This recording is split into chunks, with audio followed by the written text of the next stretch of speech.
Hi guys, akan jirtu. Har'a baay'ee tokko kan isin gammachiisu barnoota ajaa'ibaadha kan isin agarsiisu. Namoonni baay'een keessan viidiyoon akkasii akkamittiin kireetii ta'uu danda'a jettanii gaafachaa turtanii jirtu. Baay'een keessan soofteerii gurguddaadhaan waan hojjetamu isinitti fakkaata. Baay'een keessan immoo kompiitarri qofaan waan akkasiin viidiyoo kireetii godhuu isinitti fakkaachaa tureeti jira. Kanaaf guyyaa har'aa kana egaa viidiyoolee akkasii kana akkamitti akka bilbila keenyaan salphaatti kireetii gochuu dandeenyu isinitti agarsiisa.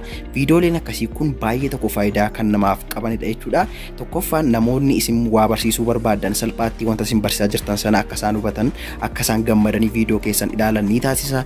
Lammataa irratti immoo wanta ibsuu barbaadan sana sirriitti suuraadhaan, barreeffamaan akkasumas immoo wantoota garaagaraadhaan ibsuudhaaf isin gargaara jechuudha.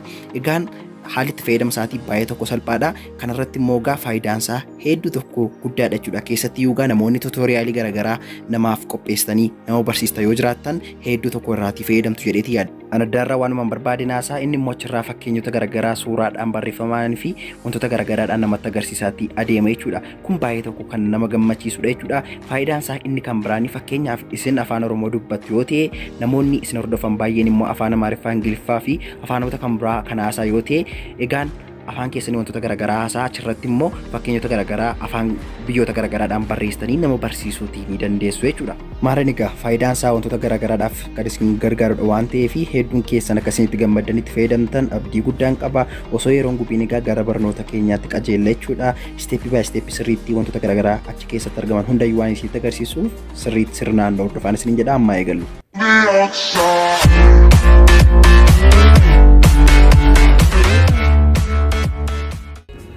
Okay guys, amma barnoota keenya eegaleetti jira jechuudha. Jalqaba applicationii originala isa kana buufachuutii qabdu jechuudha. Appiin kun baay'ee tokko professional kan ta'edha. Amma applicationii kana kan hin jiru. Applicationoota baay'ee testii godheera. Hedduu tokko kan nama gammachiisudha. Itti fayyadamni isaallee baay'ee tokko salphaadha jechuudha. Viidiyoo professional ta'an hanga 1080p as keessatti ediitii gootaniitti nama barsiisuutii ni dandeessu jechuudha. Kun akkuma agartan as keessatti viidiyoolee garaagaraa ittiin ediitii godhee testii godhee xumureetii hin jira jechuudha. Kanaaf egaa originala isaa eessaa arganna kan jedhuuf immoo kun akkuma agartan jalqaba viidiyoo koo yeroo ilaaltan yeroo kamitti jechuudha barreeffama viidiyoo ilaalaa jirtanii sanarraa al tokkootiif ni tuqxu jechuudha. Saniin booda kun akkuma agartan description jechuun iddoo kanadha waan ta'eef liinkii fi maqaan application wanta hundumtuu addana jala isiniif ta'a jechuudha. Liinkii kana yoo tuqxan daayirektii weebsaayitii irraa bifa kanaatiin isin fida jechuudha. Saniin booda iddoo kanarra erga geessanii egaa addaarratti illee wantoota garaagaraa isin fayyadan barreessee isiniif qaba waan ta'eef dubbisuutii ni dandeessu. Dhumarra yoo dhuftan garuu application sana argattu jechuudha. Dhumarraa haala kanaatiin scroll gadi gootanii bakka kanarratti daawunlood batanii waan jiruu fi daawunlood batanii kana tuquudhaan bilbila keessanitti gadi buufachuutii ni dandeessu jechuudha. Applicationii isiniif qabu hundasaayyuu jechuudha. Haala kanaatiin itti fayyadamtu. Okay, amma gaa osoo yeroo gubiin applicationicha keessa saabbaneen isinitti agarsiisa jechuudha. Jalqaba gaafa keessa seentan waan addaa waan isin gaafatuuf isin rakkisu hin qabu. Daayirektii isin akka dhuftaniin wanti isin gootan isaan kun fakkeenyatu jira jechuudha addaarra. Isaan kana yoo jalqaba play gootanii ilaaltanii fakkeenya isaa akkamitti akka keessatti barreeffaman akkasumas immoo maal akka inni fakkaatu yoo ilaaltan baay'ee tokko beessa jedheeti yaada. Sababni isaa kun akkuma agartan addana keessatti barreeffameeti jira jechuudha. Example-iif kan isiniif taa'e isaan kanarraatii hubachuudhaanii akka kanaatti addaarratti barreessuutii dandeessu jechuudha. Amma gaa lafaa kaasee kireetii godhee isinitti agarsiisa waan ta'eef isin immoo booda keessa deemuun ilaaluu ni dandeessu. Jalqaba gaa wanti isin gootan mallattoo pilaasii kanarra ni tuqxu jechuudha. Bakka kanarraa mallattoo pilaasii kana ni tuqxu. Achi booda iddoo kanarratti piroojeektii neemii keessan ni barreeffatu jechuudha. Achi booda immoo bakka kanarratti create movie kan jedhu ni filattu jechuudha. Yeroo hundumaa immoo YouTube'dhaaf yoo ta'e kun akkuma agartan 1080pdhaan amma 720 kan jedhu ni jira. Qulqullinsa olaanaa irra kaa'aadhaati create movie kan jedhu tuqaa kun akkuma agartan gara kanaa isin fida jechuudha. Jalqaba gaa backgroundii isaa adii ta'ee jiru kana geddaruutii dandeessu. BG kan jedhu jira jechuudha iddoo kanarraa. BG bakka jettu kanarra yoo tuqxan kalaroota hedduu mimmiidhagoo ta'an baay'eetu jira jechuudha. Isaan kana keessaa kan fedha keessanii filachuutii dandeessu. Kun akkuma agartan karalii hedduu jira jechaadha. Akka fedha keessanitti irra kaa'achuutii dandeessu jechuudha. Amma gaa fakkeenyaaf waan ta'eef adii marra kaa'een isinitti agarsiisa jechuudha. Jalqaba kanarratti gaa maal barreessuutiin barbaade? Fakkeenyaaf barreeffamadha. Barreeffama yoo ta'e kunoo tekstii kan jedhu kana nan tuqaa jechuudha. Kan akkan tuqeenis iddoo kanarratti wanta fedha kootii wanta barreessuu barbaade wanta dubbachuu barbaade nan barreessaa jechuudha.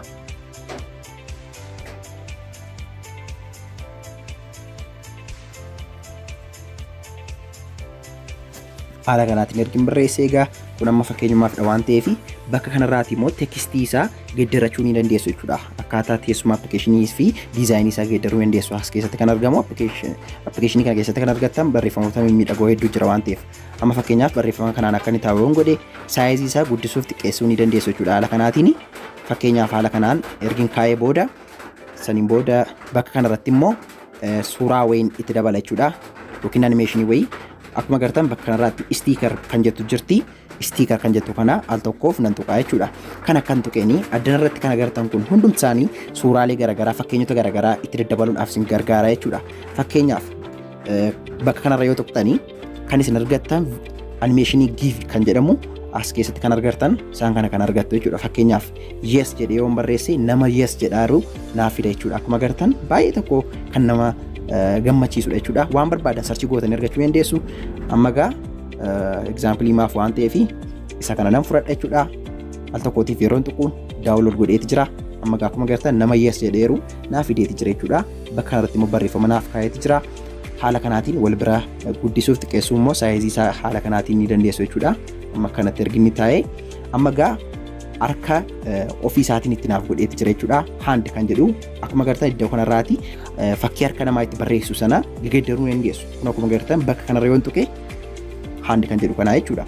Kalarri harka namaa mimmiidhagoo ta'an hedduutu jira jechuudha. Isaan kana keessaa gaa andii fi waaltii maaf filadheetiin jira jechuudha. Ofii isaatiin kan inni irra naaf kaa'e isin garuu kan fedha keessanii filachuutiin ni dandeessu jechuudha. Okay, amma pleenii goona jechuudha. Dursa wanti hojjenne kun ta'eera moo hin taane kan jedhu cheekii goona. Kana ilaaluudhaaf egaa gubbaa kanarraati mallattoo pilee jira. Ishee kanarra ni tuqna jechuudha. Kana akka tuqneeni kun akkuma agartan nuun callubenneetti barreessine garuu inni ofii isaatiinitu hello guys welcome to my channel jedheeti haala kanaan suuraalee bukkeetti nuuf kaa'eeti jira jechuudha. Okay, amma hubattanii jirtu jedheeti yaada. Okay gaa kana bukkeetti gaa wanti isiniif dabalu waa lamatu jira. Iddoo kanarratti kan agartanii muuziq kan jedhu jira. Muuziqiin kuni sirboota garaagaraa itti dabaluudhaaf kan isin gargaarudha. Jalatti kilaasikaalee garaagaraa banuudhaaf kan isin fayyadudha jechuudha. Kun akkuma agartan iddoo kanarraati muuziq track kan jedhu kana keessa yoo tuqxan filannoo hedduu qabdu jechuudha. Gaalarii keessan keessa yookiin immoo faayil manaajarii keessan keessa wanta jiru filachuudhaan irratti kilaasikaalee garaagaraa dhiisuutiin dandeessu jechuudha. Okay, inni kan biraan immoo voice over gochuu barbaaddan. Wanta barsiisaa jirtan sana sagaleedhaan haasa'uu fedhasaa godhattanii wanti isin gootan bakka kanarraa voice over kan jettu jirti. Ishee kanarra tuqxaniitu haasaa gootu jechuudha. Ni haasoftu wanti isin haasoftan immoo riikardii godheetu addana jalatti isiniif kaa'e. Directii wanta viidiyoo tokko keessatti nama barsiisuu barbaaddan addanuma irratti xumurtanii osoo yeroo keessan hin gubbiin bahuutiin dandeessu jechuudha. Sagalee adduma irraa argattu, suuraa adduma irraa argattu, barreeffama adduma argattu waan ta'eef. Okay, amma gaa dhumarratti gaa wanti isin beekuu qabdan jedheeti yaadu ishee kana mallattoo pilaasii kana ni agartu jedheeti yaada. Mallattoon pilaasii kuni fakkeenyaaf iddoo kanarratti akkuma agartan tokkodha, lameedha, akka kanatti 3, 4, 5, 6, 7dhaati adeema jechuudha. Okay, kana gochuudhaafi kun kan inni isin fayyadu fakkeenyaaf tokkoffaa keessatti maal barreessine isa kana barreessineeti jira jechuudha. Akkuma agartanii lammaffaa keessatti immoo waan kan biraatti dabaluu barbaanne kunoo bakka lammaffaa kana keessatti pilaasii itti daddabalaati deemna jechuudha. Fakkeenyaaf lammaffaa kanarratti egaa waan kan biraan itti dabala jechuudha. By the way pick your own kan jedhu cinatti jechuudha. Gara mirgaatti yoo kanatti dabartanii kunoo example garaagaraa jira jechuudha. Kan ittiin wantoota garaagaraa nama barsiisuutii dandeessan hedduu tokko kan isin gammachiisan akkuma agartan elektiroonikiin jira, kichiniin jira, farniichariin jira, sheepiin jira hedduudha jechuudha. Addana jala kan jiru isaan kana fudhachuutii ni dandeessu jechuudha. Okay, as jalatti egaa amma wanta tokkoon itti dabaluutii fedhe haa jennu wanti itti dabaluu fedhe sigaa fakkeenyaaf mallattoo lookeeshinii kana nan fudhadhaa. Iddoo kanarratti akkuma agartan mallattoo lookeeshinii kana kaa'eetan jira jechuudha.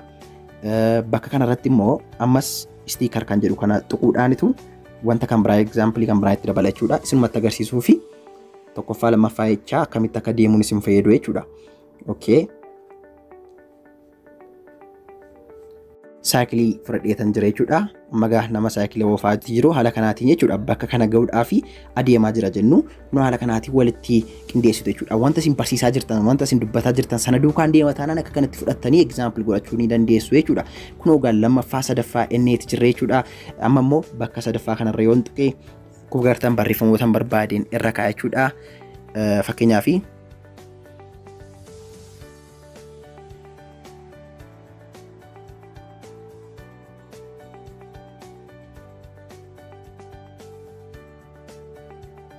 jira insert yeroon godhu akkuma agartan bakka kanarratti haala kanaan naaf fideeti jira jechuudha.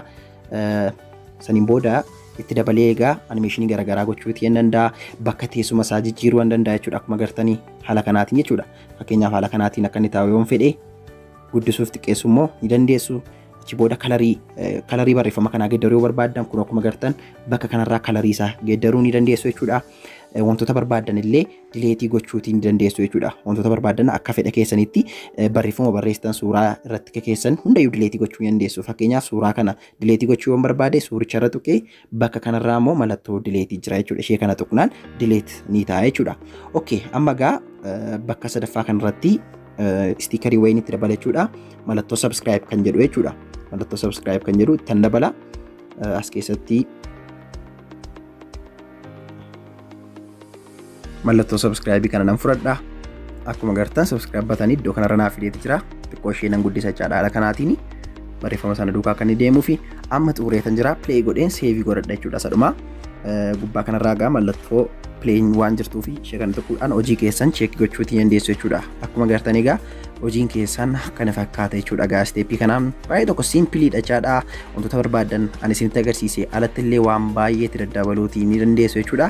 Kanaaf egaa wantoonni fedha keessan ta'an as keessa baay'ee waan ta'aniif sirriitti daawwadhaatii akkasumas immoo hojiirra oolchaan isiniin jedha. Okay, hojii keenya egaa bareechinee ergi xumurree booda wanti nuun goonu gubbaa kanarraati mallattoo share batanii ni jirti jechuudha. Ishee kanarraa tokkootiif ni tuqna. Achi booda maqaa ittiin seevii godhachuuti barbaanne bakka kanarratti barreessineetu make movie kan jettu ishee kanarraa ni tuqne jechuudha. Akkuma agartan renderadhaati jira. Sekendoota muraasa booda gaalarii keenya irratti seevii nuuf godha jechuudha. Hedduu tokko salphaadha gaa siistama kanaatiin viidiyoo animeeshinii ta'an tuutoriyaalii garaagaraadhaaf kan oolan hojjechuutii ni dandeessu jechuudha. Egaan viidiyoon kun viidiyoon akkasii jechuudha. Maqaan isaa whiteboard jedhama jechuudha. Whiteboardiin kun egaa yeroo baay'ee sooftiweerii gurguddaafaadhaan kan hojjetamudha. Amma play goonee ni ilaalla jechuudha. Kun akkuma agartan gaalarii na gaafataatti jira. Viidiyoo pileeriidhaan play godheetan jira jechuudha.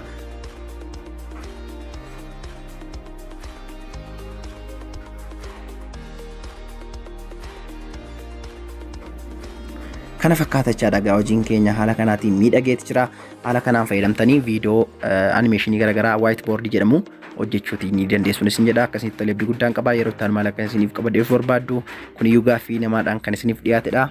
Gaaffii akkasii yoo na gaggaafattan kan isiniif deebisu ta'a. Yeroo itti deemnee galagarutti bye bye.